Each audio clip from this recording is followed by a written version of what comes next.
देखो, अगर इस क्वेश्चन को मिस कर देते हो अभी, तो बाद में पछताओगे और पछताने से कोई फायदा नहीं होगा। ICSE class 10th machines chapter का ये बहुत इंपॉर्टेंट क्वेश्चन है। कॉम्पिटेंसी फोकस्ड क्वेश्चन है, कंसेप्चुअल क्वेश्चन है, बिल्कुल जैसा बोर्ड्स में पूछा जाएगा। तो किसी भी हालत में इस क्वेश्चन को मिस मत करो। एक क्वेश्चन बहुत गेम चेंजर क्वेश्चन है, बहुत बड़ा कंसेप्ट को हम यहाँ पे डिस्कस करने वाले हैं, बहुत इंपॉर्टेंट। तो चलो शुरू करते हैं। और सिर्फ वीडियो को देखो ही मत, अपना पेन उठाओ, नोटबुक उठाओ और इसको मेरे साथ साथ सॉल्व भी करो, then only it will be helpful. चलो शुरू करते हैं। क्या क्वेश्चन है? A block and tackle system with a velocity ratio of 4 has an efficiency of 90%। तो एक ब्लॉक एंड टैकल सिस्टम दिया हुआ है और उसका वेलोसिटी रेशियो गिवन है। वेलोसिटी रेशियो है 4 और एफिशिएंसी भी दिया हुआ है 90%, जिसे हम कह सकते हैं 0.9। ठीक है। अच्छा, इसका मतलब हमारा ये जो मशीन है वो आइडियल मशीन नहीं है, एक प्रैक्टिकल मशीन है, एक्चुअल मशीन है, क्योंकि इसका एफिशिएंसी 100% नहीं है, 90% है। फिर क्या लिखा हुआ? If it is used to lift a load of 1800 newton. तो कितना लोड को उठाना है? 1800 न्यूटन को अगर मुझे उठाना है। Calculate the constant effort lost in overcoming friction and wait of the movable block. तो मुझे निकालना है उस एफर्ट को जो फ्रिक्शन और wait of the movable block के वजह से लॉस्ट हो गया। मतलब वो जो एक्स्ट्रा एफर्ट मुझे लगाना पड़ रहा है to overcome the friction and to overcome the weight of the movable block, उस एक्स्ट्रा एफर्ट को मुझे निकालना है। मुझे टोटल एफर्ट नहीं निकालना है, मुझे कौन से एफर्ट को निकालना है? वो एफर्ट जो लॉस्ट हो गया। Read the sentence carefully. You have to find the effort which is lost in overcoming friction and the weight of the movable block. अब इस क्वेश्चन में ध्यान से एक चीज समझना है कि ये मशीन हमारा 100% एफिशिएंट तो है नहीं, मतलब आइडियल मशीन तो है नहीं। अगर आइडियल मशीन होता तो कोई भी फ्रिक्शन नहीं होता मशीन में और wait of the movable block भी नहीं होता, क्योंकि आइडियल मशीन में हम क्या मानते हैं? It is frictionless and it has and the movable block has no weight, ideal case में। और उस केस में हम मानते हैं कि एफिशिएंसी 100% होती है। हालांकि ऐसा प्रैक्टिकल सिचुएशन में कभी भी नहीं हो सकता, it is only an theoretical case and ideal case. तो आइडियल केस में एफिशिएंसी अगर 100% होता तो फ्रिक्शन होता ही नहीं और wait of the movable block होता ही नहीं। तो उस केस में ये जो effort lost in overcoming friction and wait of the movable block, वो एफर्ट जीरो होता, क्योंकि कोई भी एफर्ट लॉस्ट नहीं होता इन overcoming friction and wait of the movable block. लेकिन चूंकि हमारा मशीन 100% एफिशिएंट नहीं है, 90% एफिशिएंट है, इसीलिए डेफिनेटली कुछ ना कुछ एफर्ट तो लॉस हो रहा है in overcoming friction and in also overcoming the weight of the movable block. और वो ही एफर्ट हमें निकालना है, कितना एक्स्ट्रा एफर्ट लग रहा है, कितना एफर्ट लग रहा है in overcoming the friction and the weight of the movable block. So first of all we have to understand the question properly, कि हमें टोटल एफर्ट नहीं निकालना है, हमें निकालना है what amount of effort is lost in overcoming the friction and the weight of the movable block.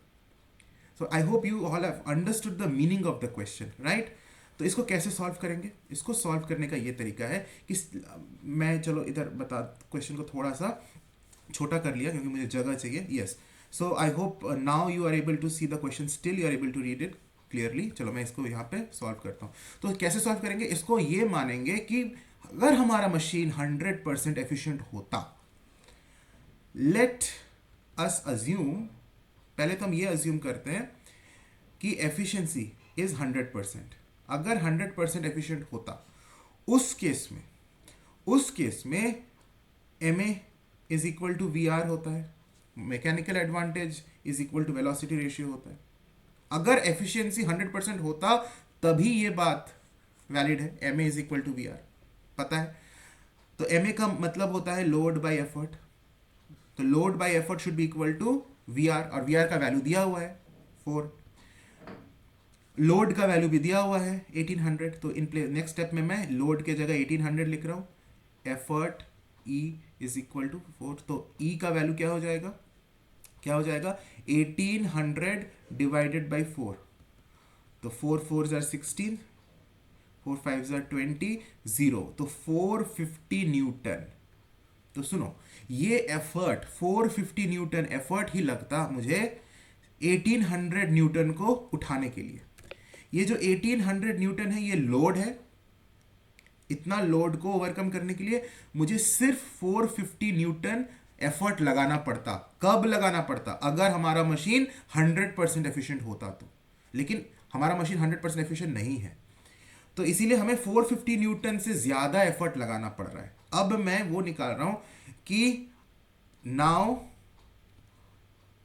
If our machine, if the machine is 90% efficient, जो कि क्वेश्चन में दिया हुआ है 90% एफिशिएंट है, दैट इज एफिशिएंसी 0.9। तो अगर एफिशिएंसी हमारा 0.9 है, अब कितना एफर्ट मुझे लग रहा है? तो वही सेम फॉर्मूला लेकिन with a twist, M is equal to V R into efficiency. ये फॉर्मूला हम लगाते हैं, M A is equal to V R into efficiency, बहुत कॉमन फॉर्मूला है। ठीक है, तो एम ए का वैल्यू एल बाई ई होगा, वी आर का वैल्यू दिया हुआ है 4, एफिशिएंसी कितना है 0.9। 0.9। अच्छा, तुम्हें स्क्रीन शायद दिख नहीं रहा है, मैं थोड़ा सा इसे ऊपर कर देता हूँ। Yes, now it should be visible. हाँ, तो 0.9। तुम्हें इक्वेशन समझ में आ रहा है? मैकेनिकल एडवांटेज के नीचे मैंने लिख दिया लोड अपॉन एफर्ट, क्योंकि mechanical advantage load upon effort होता है। वी आर का वैल्यू 4 दिया हुआ है, एफिशिएंसी है 0.9। तो लोड कितना है? लोड भी दिया हुआ है 1800 upon E is equal to 4 into 0.9। इसको सॉल्व करो तो एफर्ट का जो वैल्यू आएगा, इसको सॉल्व करो, एफर्ट का वैल्यू आएगा कितना आएगा? 500 न्यूटन। 500 न्यूटन। मतलब क्लियर है पिक्चर, पिक्चर पूरी तरह से क्लियर है कि अगर हमारा मशीन 100% एफिशिएंट होता तो एफर्ट लगता 450 न्यूटन, लेकिन हमारा मशीन 90% एफिशिएंट है तो एफर्ट लग रहा है 500 न्यूटन। तो कितना एक्स्ट्रा एफर्ट लग रहा है? कितना एक्स्ट्रा एफर्ट लग रहा है? 50 न्यूटन। 500 माइनस 450 कर दो, तो उतना जो एक्स्ट्रा एफर्ट लग रहा है वो एफर्ट किस लिए लग रहा है? क्योंकि फ्रिक्शन है मशीन में, क्योंकि wait of the movable block है। तो यही फाइनल आंसर होगा। Therefore the effort lost in overcoming friction and weight of movable block is equal to 500 minus 450 newton which is 50 newton. तो ये ऑप्शन डी इसका सही जवाब है। I hope you have understood how to solve this question. इसी तरह के और क्वेश्चंस में डिस्कस करूंगा ताकि तुम मिस ना कर लो, इसीलिए जरूर से जरूर बेल बटन को प्रेस करके ऑल नोटिफिकेशंस को टर्न कर ऑन करके रखना।